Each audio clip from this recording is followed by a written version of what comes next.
Excited to be starting again with the summer of data series like last year, and a lot of people are excited to once again have exceptionally strong researchers come in and talk about the data work.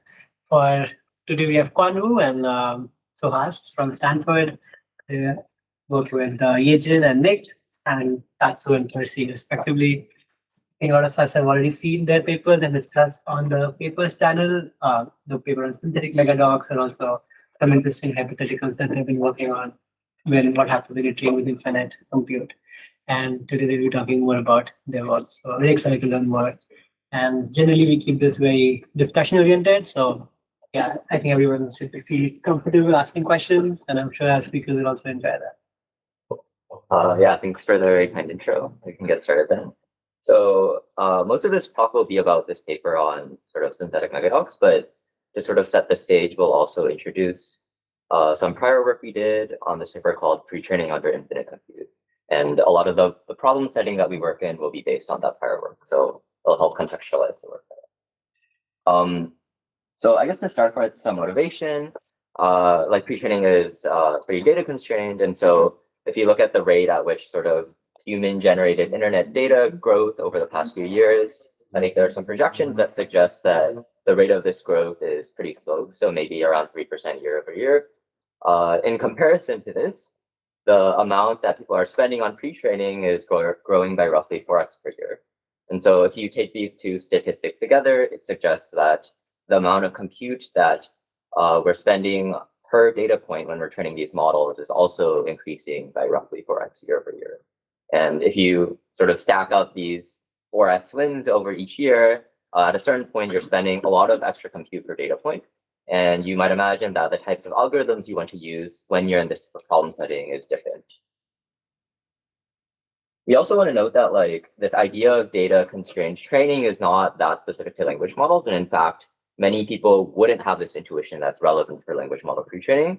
There are lots of other very important domains like biology, robotics, and personalization, where the important data that you care about, so things like DNA sequences or expert demonstrations or personal information, is very, very data constrained.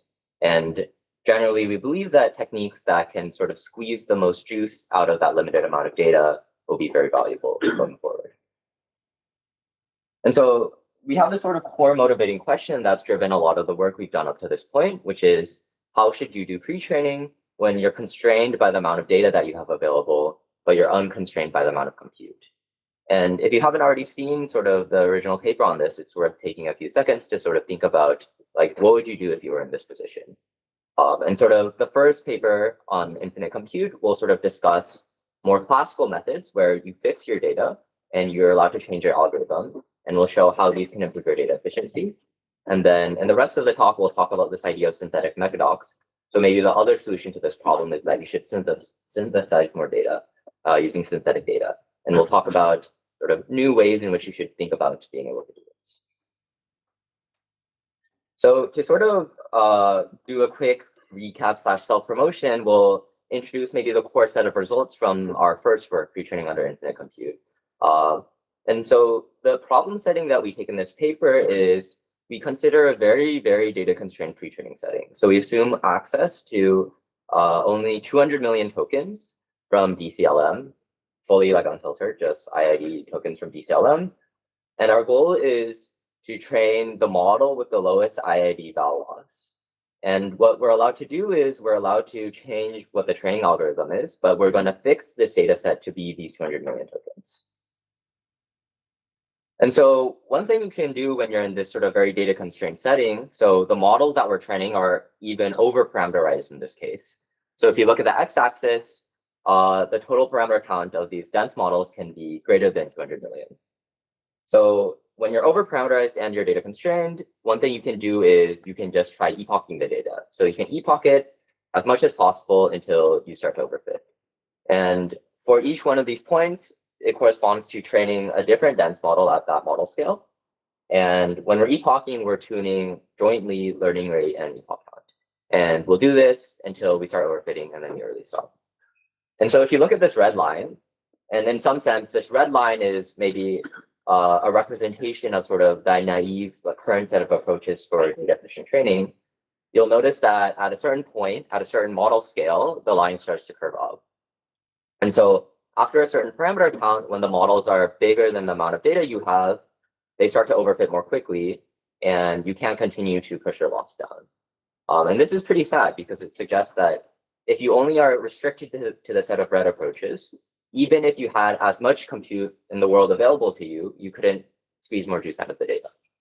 And so if you're in this setting and you've taken like sort of classical machine learning, maybe the obvious solution here is you should regularize because your models are overfitting very severely to the small amount of data that you have available.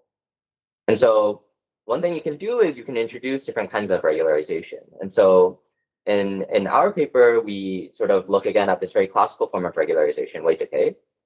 And what we do is for each one of these purple points now, we really aggressively tune this weight decay. And so for context, in compute optimal language model pre-training, people sort of use this default value of weight decay a lot of the time of 0.1, which is maybe from the GPT-3 days. But when you're data constrained and you optimally tune your weight decay, it turns out that the optimal value for your weight decay is much, much larger. And so for these runs, the optimal weight decay can be up to 3.2. So this is roughly 30x larger than sort of the compute optimal weight decay that people have used. And when you optimally tune your weight decay, it also allows you to epoch your data for much longer before you start to overfit. And so this gives you this pretty clean set of purple points, which are the regularized, what we call the regularized recipe. And what you'll notice with the purple points is that as you make your models larger and larger, when you introduce regularization, you're able to monotonically decrease your loss. The other notable point about this purple line is that you're actually able to fit a really, really clean power law to these val losses that you're getting at these different model scales. And so the form of the power law is shown in the legend, and it maybe has two interesting properties. One property is that the exponent of the model scaling rate is actually very, very close to 1. And this is something that is roughly predicted by theory for data constrained training. The other interesting aspect of this power law is that it has an asymptote. And so you'll see that the asymptote is 3.43.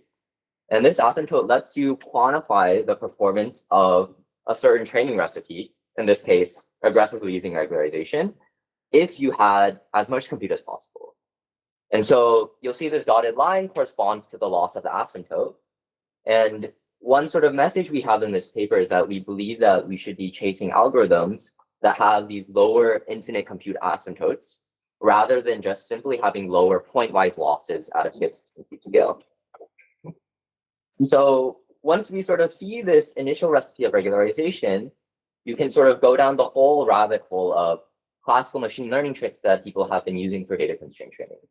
And in many ways, this problem setting is actually not that different from how things were done in, say, like the ImageNet days, where there weren't that many data points and people were coming up with crazy algorithms. And so perhaps the next like obvious thing to try is the very classical algorithm of ensembling. And so ensembling is a super classical technique in many problem domains, but something that hasn't really been adopted for language model training because it's very expensive. But when you're in this regime where you're data constrained, but not constrained by compute, this is something that you're happy to try. And so for these light blue points, what we're doing is we're training multiple 300 million parameter models. So we're training them all in parallel, where we modify something like the randomness in the data order or the randomness in the model initialization. And then after we train all of the members of the ensemble, we average their logics to make the final prediction. And so each point on this light blue line corresponds to ensembles of like 1 member, 2 300 million models, and 3, and so on and so forth. And what you'll see is that ensembles also have this very nice property that they monotonically decrease loss in the amount of compute that you're spending to train your model. You can also fit a power law through the loss of your ensemble numbers. This power law also has a very clean functional form, and it also has a scaling rate of 1. And maybe the most important property of ensembling is that it gives you a truly lower asymptote than that of the regularized recipe. And so the ensembling recipe has an asymptote of 3.34, which is lower than that of the regularized recipe of 3.43. And so in the limit of infinite compute, ensembling is truly allowing you to learn more information from this limited amount of data that you have. Maybe the other interesting property of ensembles is that in this setting, even at these sort of finite compute scales, it is better to train a collection of a bunch of small models than one really large model if you're data constrained. So for example, if you look at the slice of say 1.4 billion parameters, you want to train 5 small models rather than 1 really large model when you're data constrained. And maybe the last part of this sort of recap is going to be this idea that regularization gives you this access to scale compute and improve your loss by making the models bigger. And ensembling lets you scale compute by training multiple models without overfitting. And so what you can do is you can quantify the data efficiency of this theoretical joint scaling recipe, which is what you would do if you could compose the benefit of these together. And so concretely, the way in which we compose these recipes is we basically take a double limit. So if n is the number of parameters in each ensemble member and k is the number of ensemble members, we want to take a double limit as we send n and k to infinity. And to like sort of realize what this double limit should look like, what we do is we train a bunch of models. So we train a bunch of 150 million parameter ensembles, and then 300 million parameter ensembles, 600 million and 1.5D ensembles. And then we take the asymptote of each one of those ensemble scaling laws, which sort of quantifies the performance as we send k to infinity. And then we fit a second scaling law to those asymptotes, which is sort of quantifying as you send n to infinity. And so this double limit or this joint scaling recipe is sort of this theoretical data efficiency win if you were to compose the benefit of both of these. And it's roughly a 5x data efficiency win. And you can quantify this 5x number by repeating all of these experiments at multiple data scales and then building out the full data scaling law. And so the details, this paper has a lot of very in-depth details. So we also build these full data scaling laws. We look at how these methods interact with distillation. We show how they work for continued pre-training and also for benchmarks rather than just loss. And so if you're interested, definitely check out the full paper. But maybe the point of this is to introduce this framework of thinking about data efficiency, where you fix a very small number of real data tokens, and you want to change your learning algorithm to get more juice out of them by spending more compute. And this sort of framing is something that we're going to continue to be using in the follow-up paper, which is like the Megadocs paper. So I'll stop here for a bit, and in case there are any questions before I move on. I had one question. Is there like an analog of ensembling in the weights merging space that might be possible? And because here you still have multiple copies. Yeah. Do you expect, I don't know, like some weight addition on the way or some checkpoint from where you start adding weights so that they have like an initialization that's common, or the differing randomness is actually very important for ensembling to work at all in this case? Yeah, that's a good question. So maybe in terms of model merging, there's like 2 kinds. There's like model merging over the course of a single training run. And then there's model merging where you do multiple runs and you merge across those. Yeah. And so you can do this sort of second kind of model merging in like the CPT setting. And so we have this appendix section where you sort of compare this to ensembling in the CPT setting. And they're pretty similar. I think model merging is like slightly better and it lets you save on like the inference cost. But doing model merging from scratch for pre-training would not work. And we've tried that and you just get something that's random. Yeah. And so to sort of realize the benefit of this randomness across runs, ensembling is like the way in which you want to do it for pre-training. And if you care about the inference cost, we also show you can distill the ensemble data efficiency wins into a single dense model through distillation. Yeah. Was there a question about that? Yeah, I'm just wondering, did you try curriculum learning, or do you have any thoughts on like how curriculum learning would like interface with like how well you do it? I see, like curriculum over the data. Yeah. We didn't try this in this paper. I guess in this paper specifically, especially, we really just treat the data as like a fixed object that we just try to like learn as much from. Yeah. If I were to guess, I think in this setting, since we care about IID loss and we have IID data, I don't know how much curriculum would help in that case, especially since you get to epoch the data as many times as you want. So I usually view curriculum in that sense as more of like a compute efficiency speed up. And then maybe there's another setting in which you only have a limited amount of high quality target data and you have a lot of like unrelated, but like generally helpful pre-training data. In that setting, I think curriculum do help a lot. I do have a paper on that, but you can read down. Yeah, I mean, does it even make sense to think about curricula in the infinite compute regime? Like if you're, theoretically in the infinite compute regime, like what does a curriculum actually look like there? It's possible that like your model would generalize better if you went like easy to hard or whatever, still in the infinite compute regime. Yeah, I would think that especially with parameter constraints, like you might just lose the capacity if you don't do curriculum, even in curriculum. You might just not be able to relearn the parameters. The first half of your infinite compute budget goes to these examples, and the second half of your infinite compute budget goes to I mean, there's a limited number of times you can take training steps on this data, even in the infinite computer. Yeah.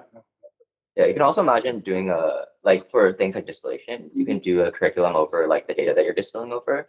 And so you can do things like progressive distillation to sort of like shove more compute into a smaller model in a more effective way. That makes sense. When you say distillation, what do you mean? Yeah, by distillation, I mean you have some very large model that you've trained in a data efficient way, and your goal is to train like say the most data efficient 300M model. And so one way in which we do this in this paper is you sample unconditionally from the large model many times, and you treat this as sort of this kind of prior free synthetic data from the large model, and then you train the small model on the mixture of the real data, so the real 200 million tokens, and this like big pool of like distillation data.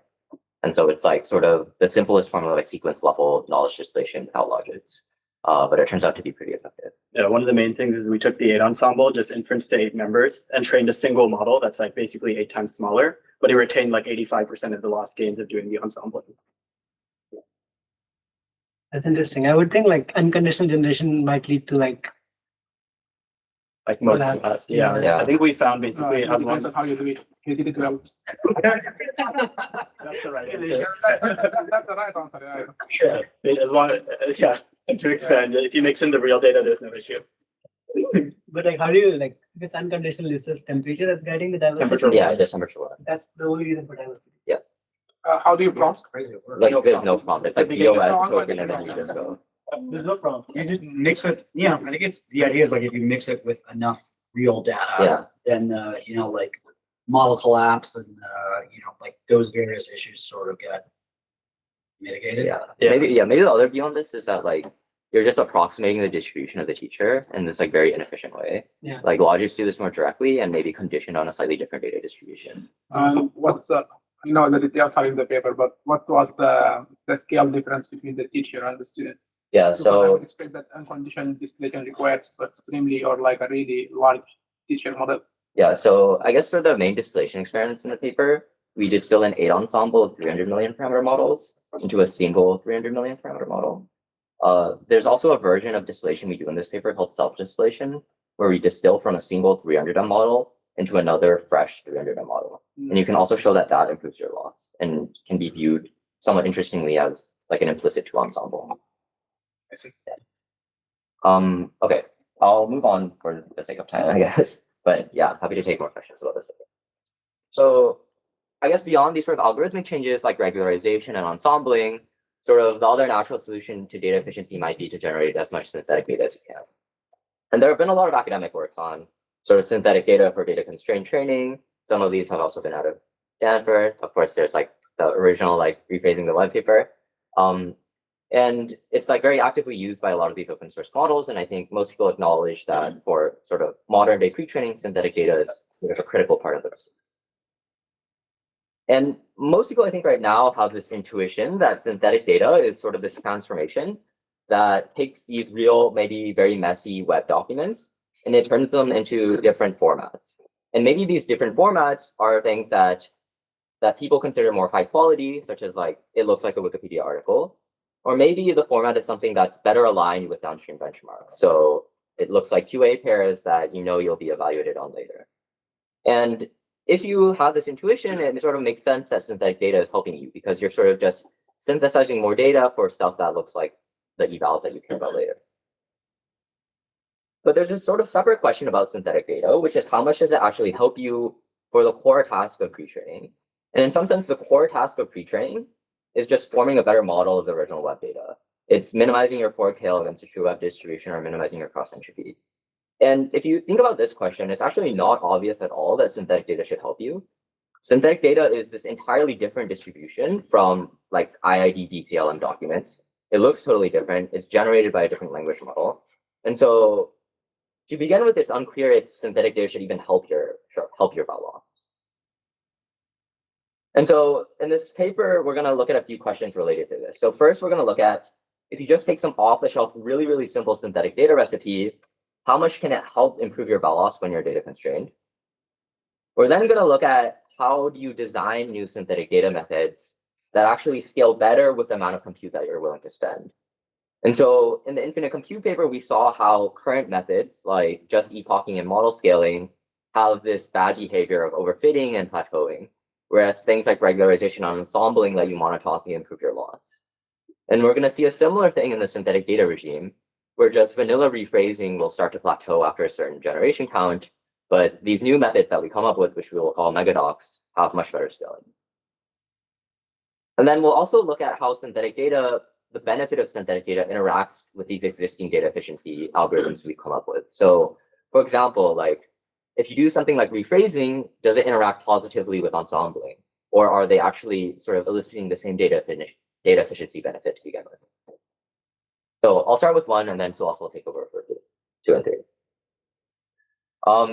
And so for the setting, like we're going to have sort of the same problem setting. We get 200 million tokens from DCLM. Our goal is to train good over parameterized 300 million parameter models. And there's this important detail, which is that the data efficient models we're able to train at this scale are pretty bad, and they aren't able to generate good synthetic data. And by synthetic data, I mean something like you prompt the model to rephrase the document into, say, like a Wikipedia style. And so to get around this, we're going to assume access to sort of an external synthetic data generator. So we're going to use llama-instruct. And in doing so, we introduce sort of this big complication into sort of the purity of the setting. So previously, we were sort of only given access to the data and allowed to spend compute to sort of get a better performance. But now you have this confounding factor, which is that the synthetic data is generated by this stronger model. And the stronger model has observed like many trillions of tokens. And so we'll do some work to sort of dispel these concerns around distillation. And so towards the end of the talk, we'll talk in more detail about these ablations that we've run and sort of past work that we've done where we're more confident that the benefit of synthetic data is something unique beyond distillation. And we'll also show you sort of these very controlled comparisons about across different synthetic data methods. So even if the synthetic data is coming from the same source, depending on how it's presented to the model and sort of the format of the synthetic data, you can control for a lot of things and show that your synthetic data, your new synthetic data method is still giving you a unique benefit. Okay, so the data setup is going to be that we have 2 pools of data. You're going to have 200 million tokens of real data, and then you're going to have a pool of synthetic data. The size of the pool is going to be something that we vary across sort of different problem settings. And then we're going to pre-train this small model where we sort of locally optimally tune a bunch of hyperparameters. So we always will tune learning rate and length decay. And then we're also going to tune the number of steps we take on the real data and the number of steps we take on synthetic data. The reason why we have to do this is like the real data is data constrained. And so if you don't optimally tune this, it's easy to like overfit on it, even if you have synthetic data available. So to give you an example of this, I guess before I get into the example of this, we're going to start with this very simple algorithm of rephrasing. And the idea is going to be that you give it a real doc, you prompt llama-instruct to rephrase it like a Wikipedia article, and then you generate many independent rephrases. And so we're going to call the number of rephrases we generate G for like the number of generations per document. And this will determine the size of your synthetic data pool. And then as we'll see, training on the mixture of the synthetic and real data is going to be really important. Otherwise, you won't be able to observe this foul loss. Okay, so to start as an example, let's say you want to epoch 200 million tokens 8 times, and you have this ratio which determines the number of steps you take on the real data versus the synthetic data. Then what will happen is that when you're actually doing the training, this implies you're going to take 1.6 billion tokens worth of steps on the real data, and you're going to take 1.6 billion times 9 tokens worth of steps on the synthetic data. Like notably, if your synthetic data pool is really small, taking this many steps on the synthetic data can be a bad idea because then you'll also overfit to the synthetic data. Okay, so for each size of synthetic data pools, we're going to optimally tune all 4 of these hyperparameters. And this will allow us to build these sort of synthetic data scaling trends where as we spend more compute on generating synthetic data and implicitly training on that extra synthetic data, we can measure what is the best possible model we can pre-train as we're data constrained.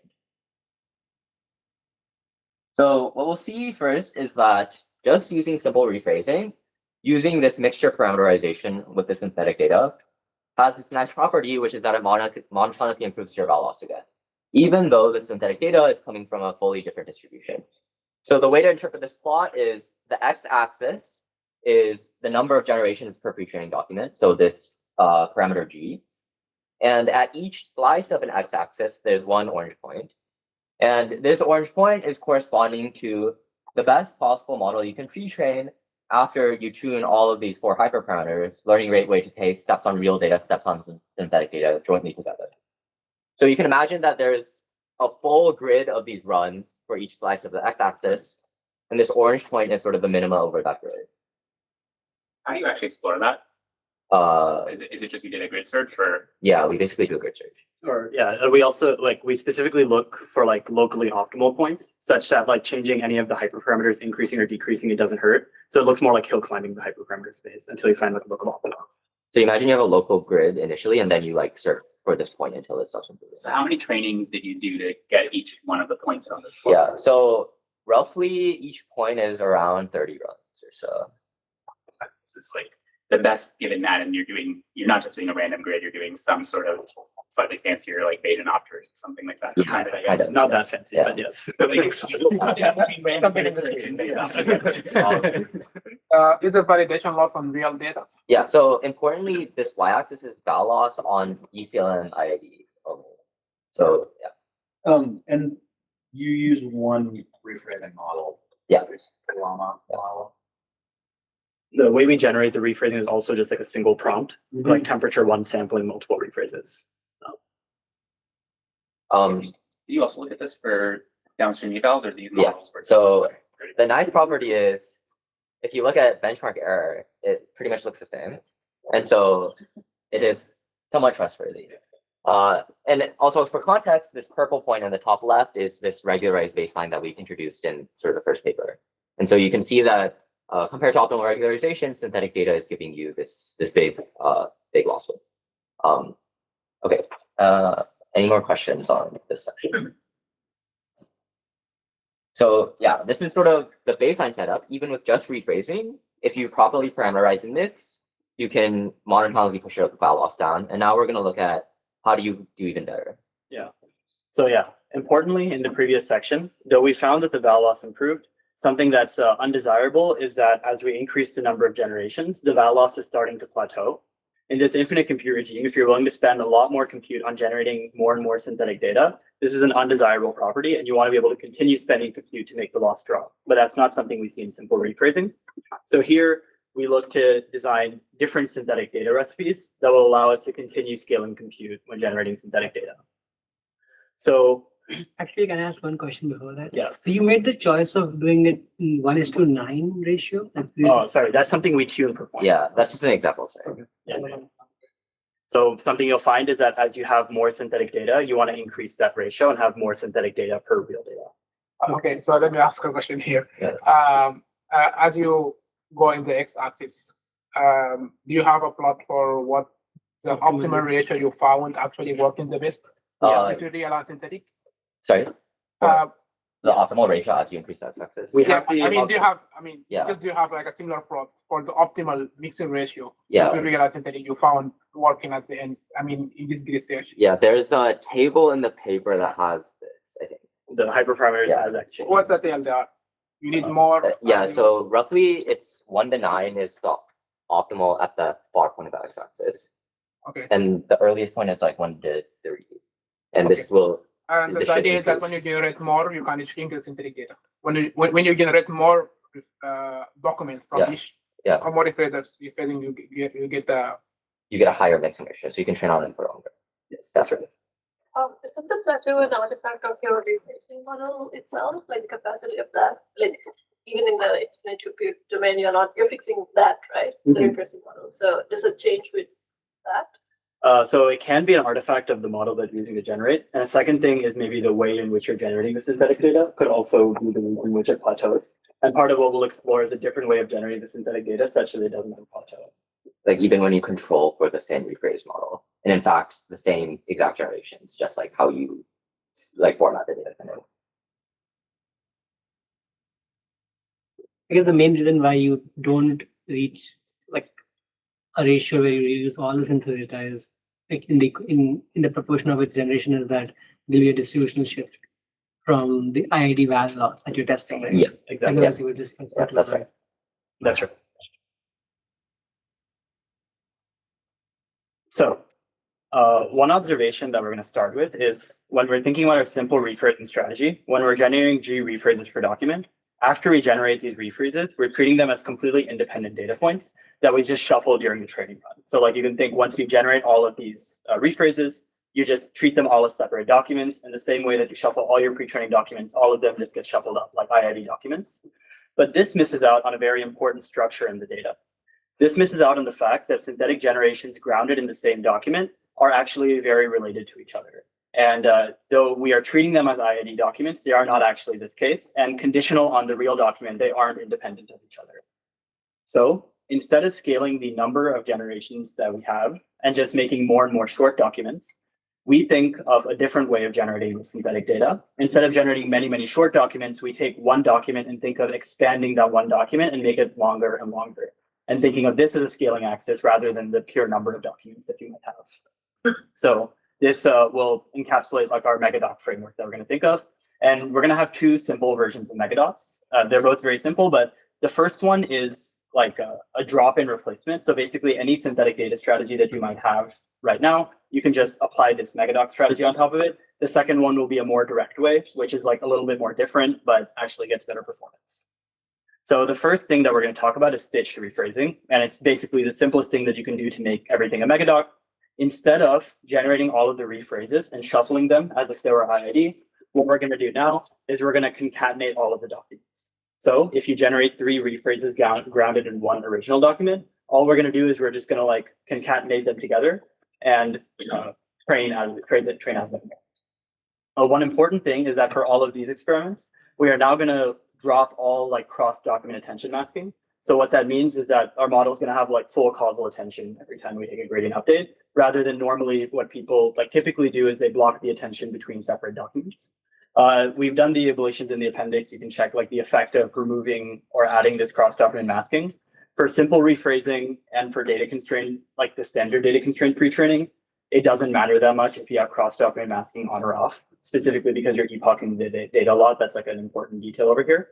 And in this setting, it's like if you're willing to do stitch rephrasing, it's really helpful to turn off your masking so then all of the documents can attend to each other. Did you change the way you can write rephrase A and rephrase B? No, it's the exact same. Like so, basically, in simple rephrasing, what we did was we had one prompt, one model, and just generated with temperature 1. Yeah. We basically take those exact same generations, and all we do is concatenate them instead of shuffle them. Then I have a question here. When I think about this problem, I usually have like two ways to think about it. One way suggests that it will not work. Another way suggests that it will work. Mm-hmm. The first way is that when you start rephrase A, B, and C together because they are rephrasing of the same document, language modeling as a task becomes easier. Mm-hmm. So it's easier for me to predict rephrase 3 given rephrase A and B. Mm-hmm. So this is an easier task for the model.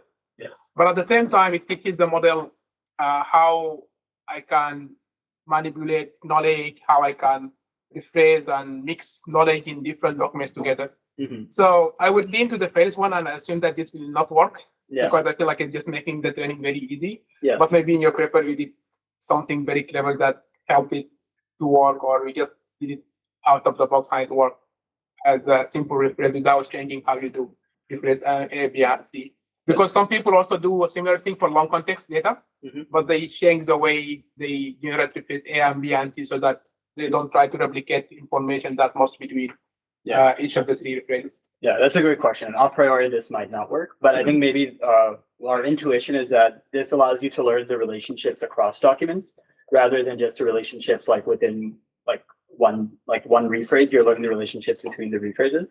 So one inspiration for all of this is this like earlier work called in context pre-training. So in context pre-training is this a work where they take the pre-training corpus, and what they do is they embed all of the documents and sort all of the pre-training documents such that documents that are related to each other. But that's why I asked you, did you change anything in the way you generate rephrase A, B, and C? Mm-hmm. Because if you change the way you do it, you might make it as similar as possible to in context pre-training. Mm-hmm. And I think this is how people, for example, sometimes generate long context data by having something similar to in context pre-training, but synthetically generated. Oh, I see. We'd love to hear about like what works to do that, maybe. For example, I think Kevin will use this. I think, yeah, they did like long context data button data generation. For example, each between difference A and B, you add, for example, real documents, and then you make sure that difference A talks about something in the next chunk, which is a real document. And then for that one, you rephrase it and you have rephrase C after that. So there should be some information dense full context that the model can learn from. But I feel like when you have rephrase A, B, and C as just like simple rephrasing of the same documents, the entropy actually, or the knowledge or the information the model can learn from this context might be minimized. Yeah. It's just a hypothesis. Yeah, I think that I have no plot like you have here plots and results to prove. But I think it could be better. I think if you change the way in which you generate the synthetic data, you should be able to get like a even better Megadocs. I think. Yeah. So. Did you try the just in context pre-training version Yes. of Yes. this? So we tried like in context pre-training on the rephrase documents. Or? No, just as a baseline, just like finding essentially replicating what they. Yeah. Yeah. So we burned like maybe a week or two doing this. Mhm. We actually used like the embedder you guys put out to replicate it. Wait, sorry, like the embedding model you guys put out. Yeah, we used like Lexicon. It was great. Yes, thank that man. It was like super good. It made it way easier. Yeah. It didn't work. No, the Embedding were able to fail faster. Yeah, exactly. We tried to replicate this around the time it came out. It's a hard time. Yeah. That's great. We're in the same boat. Yeah. So there's this very interesting property about this paper, which is that so we will call this like pre-training corpuses have this thing we call like density kind of, and it's roughly like you consider the embedding graph, like how many like related documents are like neighbors like within this embedding graph, and like if you have this 200 million token scale, like the problem with in-context pre-training is that the density is very low, and so when you create this like DST over the graph and you train on it, like the documents next to each other aren't like that related. And so the training signal is like a lot lower. And so we did this thing where we do these like density scaling laws. So you can artificially increase the density of your embeddings and show that as you do this, the benefit of ICP increases. And so then the inspiration for stitching actually is that synthetic data basically gives you like an extremely dense graph for free. And you know a priori which documents are related to each other. So you don't even have to do the embedding and like do the expensive traversal. That's very nice. This is actually, I like that framing. That's quite nice. but actually my intuition was the opposite, that when the graph is too dense, then ICPT stops working. Yeah, and so they have to do this thing where they dedupe like the real doc, right? Yeah. But in some sense, I think that like synthetic data has this like different property of like dedupe than real data. And so even though like intuitively maybe like the rephrases are like super similar to each other, like as a training like problem, it still helps you a lot. Yes, I'll measure that. Yeah. Okay, I think it's better not to move. For asking too many questions. How far into the talk are you guys? I think we can go a little faster. Yeah. That's a good We'll point. hold some questions. I have a question, but I promise. Once we see the results, I think some questions will be answered. Really good. Yeah. The other Megadocs strategy, which is a lot more direct, which might make a lot more sense why it works, is latent thoughts. So this is from this paper that our lab mate put out, Youngjin. So basically, stitch rephrasing is this very indirect way of growing the Megadoc and like stitching these rephrases that are related to each other. But if you know that you want to make a Megadoc, you can just do it quite directly. So in latent thoughts, what we do is we take a real document and we split it into multiple pieces. So in this example, we split into 4 pieces. And then we prompt the generator model to fill in like a chain of thought rationale, connecting the prefix of the documents to the suffix of the document. And this is like maybe the more natural way to expand the length of a document rather than just like concatenating related documents. So I can prefix to suffix, meaning like the linker between thought A and thought B. The prefix would be thought A, the suffix would be thought B. I guess so. It would be like the first purple piece and the last 3 purple pieces. Oh, okay. Yeah, sorry. So connecting this purple piece to this purple piece is what you're asking thought A to do. It's like all 3 purple pieces. I see. So thought A is connecting the first part to everything Yeah, after everything that. before it. Thought B is connecting the first and second to everything after the second. Okay, got it. That's right. Yes.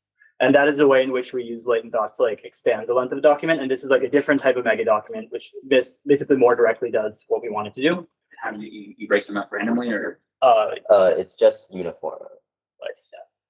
And this is inspired by our lab mate's paper where he had this motivation of like the real document has some like really complex latent process that developed in the first place. And using this type of augmentation, you can surface that complex process that created the document in the first place. Cool. So just to visualize what the training is, just so everybody's on the page, we have like a couple algorithms we discussed, like simple rephrasing, we have the doc, and if we generated 3 rephrases per doc, we just took all of the documents and like shuffled them IID. In stitch rephrasing, what we're doing is that we're keeping the rephrases concatenated with each other as well as the document concatenated. We make a design choice to concatenate the document as well to the rephrases. And latent thoughts is just more directly expanding it.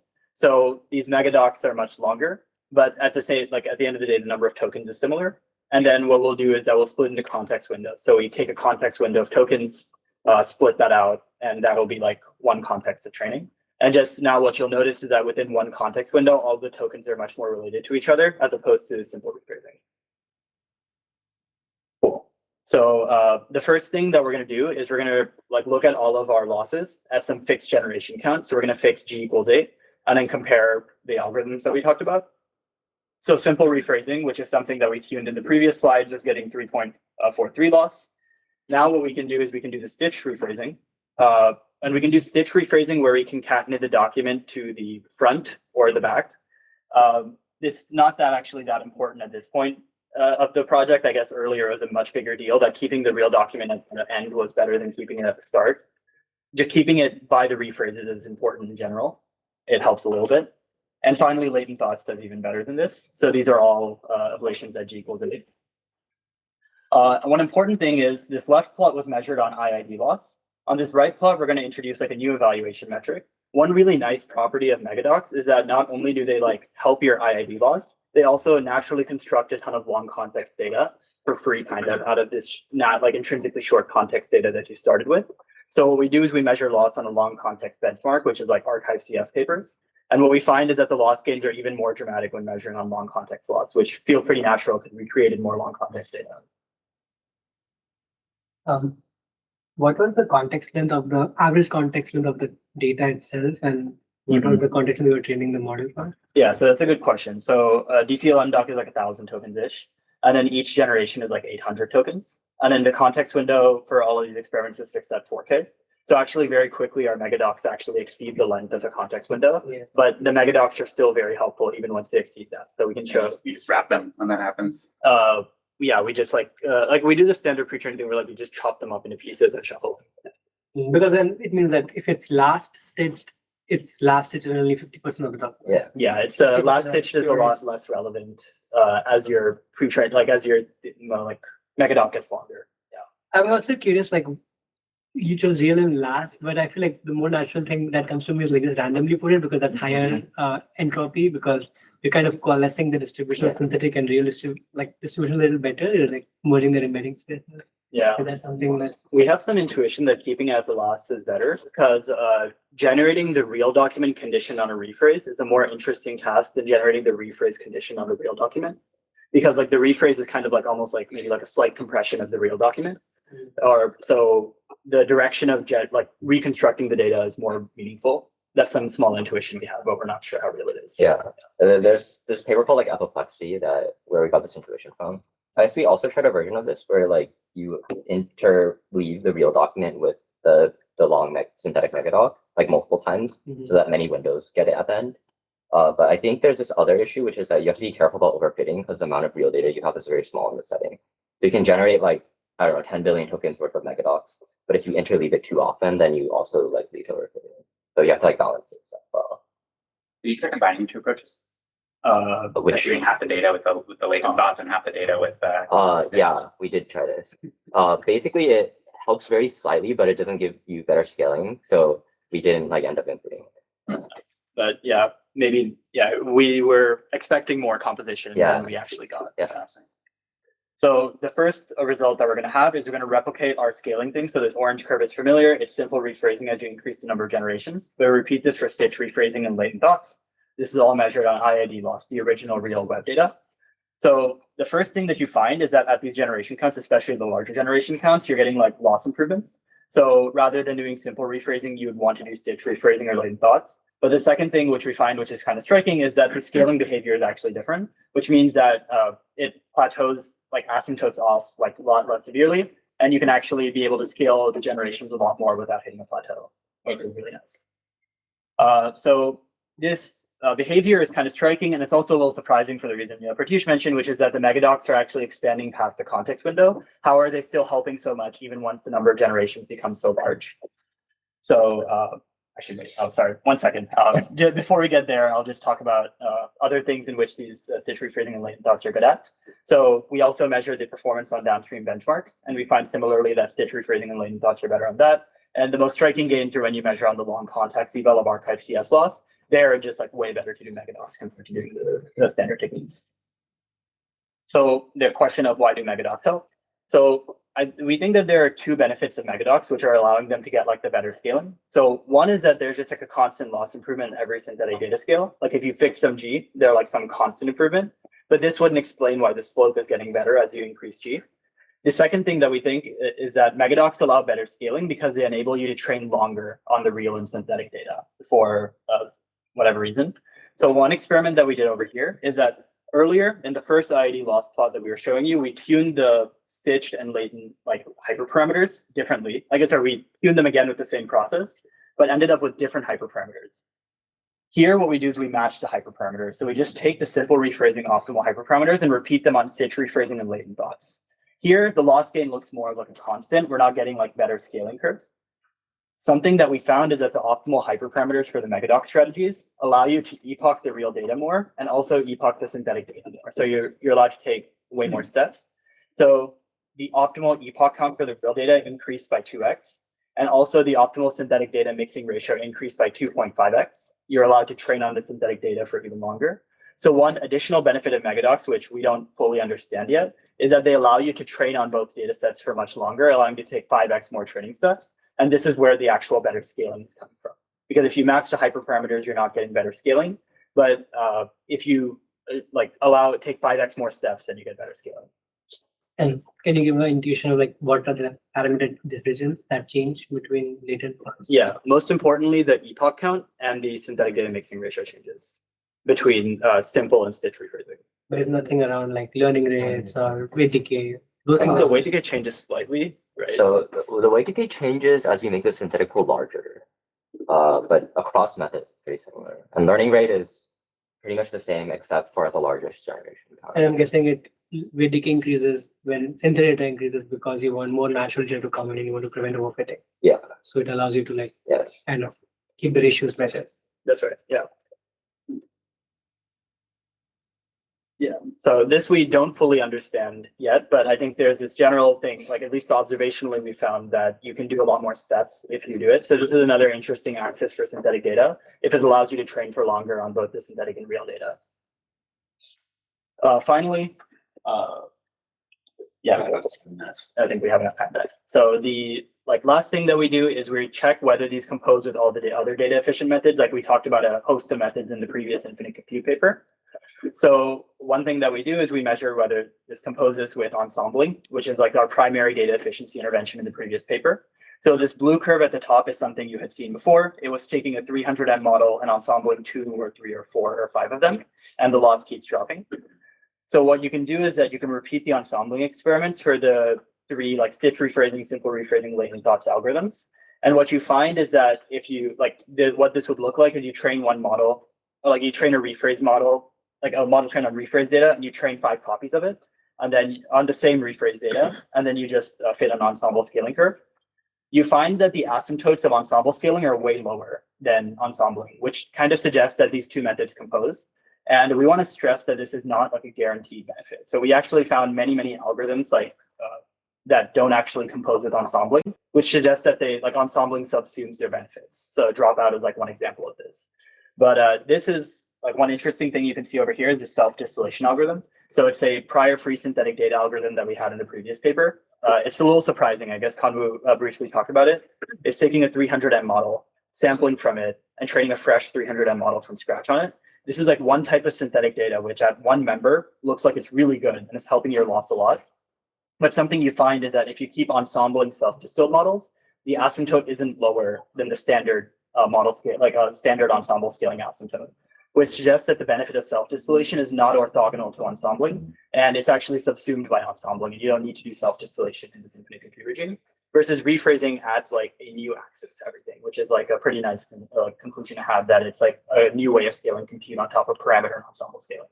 You can also just frame that as like in the former case, there's no information being injected from any external party, right? Whereas with the rephrasing, there is now there's new information coming in, right? So you can kind of parallelize this like the model collapse problem, and like model collapse stems from there being no information, so there has to be a loss. That makes sense. Yeah, so that's true. It's also the case that parameter scaling also composes ensemble scaling, and parameter scaling is also something that doesn't introduce any new information. So I think there is like a host of interventions you can compare whether they compose or not. You can make the argument that more parameters enables better extraction from a given data set, true. Yeah. and therefore more information is going to be represented in the ensembles because of that. Yes, that's right. Indirect, but Yes. So maybe in that framing, what I would say is that self-distillation ensembling extract the same information from the data versus parameter scaling extracts the type. I have a random question. If you take like the ensemble and every token you sample from the other model, does that stitch the data that they learned better? Oh, I see. Like you have 5 models and you do like per token, you do a different Probably. I feel like everywhere you can introduce stochasticity of some kind, like you generally get an improvement. Yeah, like I'm just building onto that thought that more parameters, more Yeah. data stored. And so more Unfortunately, we didn't try this.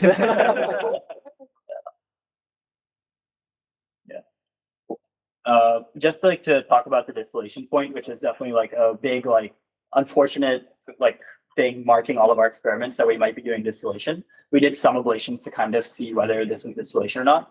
So one intuition that we had is that if it was distillation, making the student model stronger would lead to worse performance gains, because as a student model approaches the size of the teacher, if it was just distillation, you should see less gains. But something, Wouldn't that sort of be undermined by our findings on self-distillation though? That like you still get quite substantial gains from, I mean, even from teachers that are like worse than students in some cases, but that's true. I guess we view the self-distillation gain as ensembling as opposed to like the distillation gain as like not ensembling, but or not. I mean, I the see what you're distinction saying, yeah. between these things seems like so. Yeah, I understand the need for kind of. yeah, yeah, makes sense.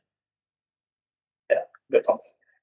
So one thing that we found over here is that if we fix the teacher but just made the student stronger, the loss gains, like if it was distillation, maybe we would have expected the loss gains to diminish, but we actually found the loss gains to get even stronger as we made the student stronger. So you can think about if you continued this process and made the student compute like match the teacher compute, like you were actually able to train the rephraser from scratch, then maybe you would expect that the loss gains look even better. And we were able to confirm this in the CPT setting. I think this might have been some experiments I presented last year actually over here. But as you have a 1B, 3B, and 8B student model, and you can also change the number of generators, this is in a CPT regime. So we actually have the true self-improvement regime where the model that's generating the data is the same as the model that's learning from the data. What you find is that as you make the student stronger, not only does the gains diminish from doing like a rephrase type data augmentation, the gains actually get stronger.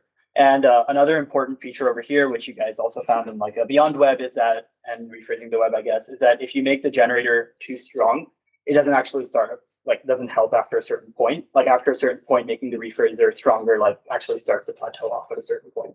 So maybe putting all of these in conjunction, like our mental model of rephrasing is that it's some type of like data augmentation, the same way that like Gaussian blurring exists in CFAR. And the only weird quirk is that your model needs to be strong enough to do rephrasing in the first place. And that's something that takes compute and language model in. But otherwise, we should just treat it like Gaussian blurring, and things like that help at every model scale and data scale and in the image world.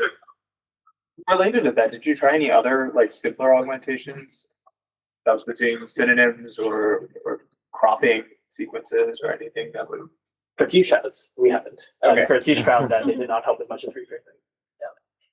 I have one thought, and it's not to like diminish the value of these ablations. Could we also think of like domains where Llama is like doesn't really understand much, or like it's not trained on that at all? Yeah, so that's actually the domain that we're doing CPT on over here. We're doing like quality articles, which is just like some like 250 like random held out like news articles or whatever. And the base you can actually measure the base performance of the Llama model, right? That's the dotted line, and you get way better doing rephrasing. Got it. So I was thinking like in Christina's work, we had these like music file which has like music notations, and I'm sure Llama wasn't good at it at all.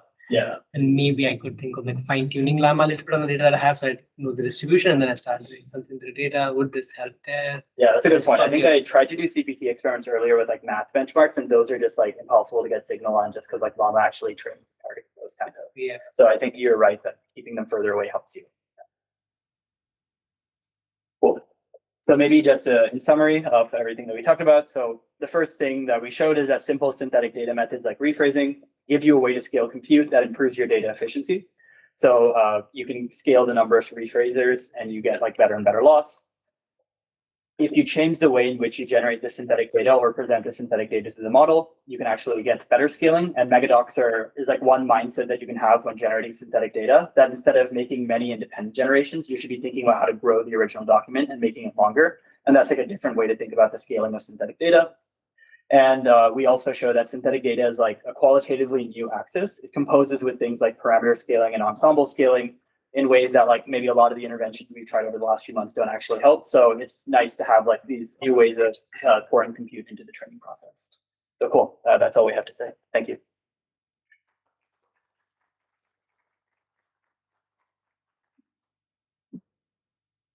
I have a question. So have you checked the like how similar or different are the like rephrased documents that you stitch together? Because if they're too similar, it's sort of like model large to sort of like repeat itself, right? Like it's kind of like a cycle of repetitions. Yeah, I think that maybe if they were the exact same document, Megadocs wouldn't help that much. I guess empirically looking at rephrases, I feel like you can also, I feel like generally they have like different subsets of the document or something like that. And they are like just sampling with temperature one naturally has like different documents. Like they're not always the exact same rephrase every time. I don't know if you have thoughts. Yeah, I think qualitatively they are like slightly different. I think like, for example, in embedding space, they're like very similar to just like two like real documents that are like very related to each other. But yeah, I think that like synthetic data has like different properties of I don't know, like duplication than the other. That's like very vague, but I think that's like some intuition. I feel that framing, I think, also could explain why you see the better scaling for latent thoughts than for others, because latent thoughts actually generation is different, right? You're asking it to solve a different task, whereas with the stitching, you're not. Yeah. So like the fact that it's scaled better with generations would kind of make sense there. Yeah, exactly. And maybe even doing like the methods where it's like you make sure your rephrase, like your generations don't have overlap with each other would do even better. Also, it's really interesting, like why did we have to chunk the data set into different groups and then ask the latent thoughts to fill in the gaps? Why not just like one document and then the thoughts later? I think well, the primary reason we did this is what the original paper did, and we just like pretty much copy pasted the method. I think in some sense this gives you the better scaling. But like for example, when you're doing the inference, like if you do the thing where it's just like one generation of like the full document and all the latent thoughts, like I guess the way in which we do it is we like split up the document into like the two pieces and like ask the model to like connect the two pieces separately. I think one other benefit is you get to control the G a lot easier if you do the splitting process. Like if we want to increase the number like of generations that we're doing, it's easier to just to do like double the queries rather than like change the prompt or something like that. Like maybe in this other version, like the quality of like scaling with G is a function of how good the model is at generating like G times longer documents than it normally does. But under this framing, like that, say like the average latent thought is like 500 tokens. And like the model is always like doing a reasonable job of generating the first 500 tokens. So each individual thought is like still pretty good. I see. Okay.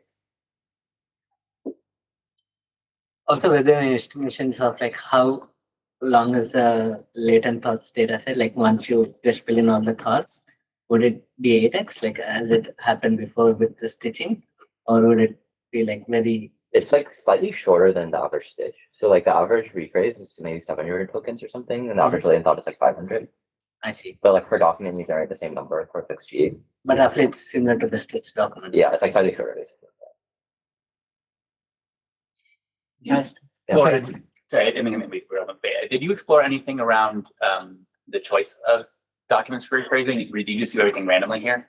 Yeah, everything was random. Like a fixed number per document.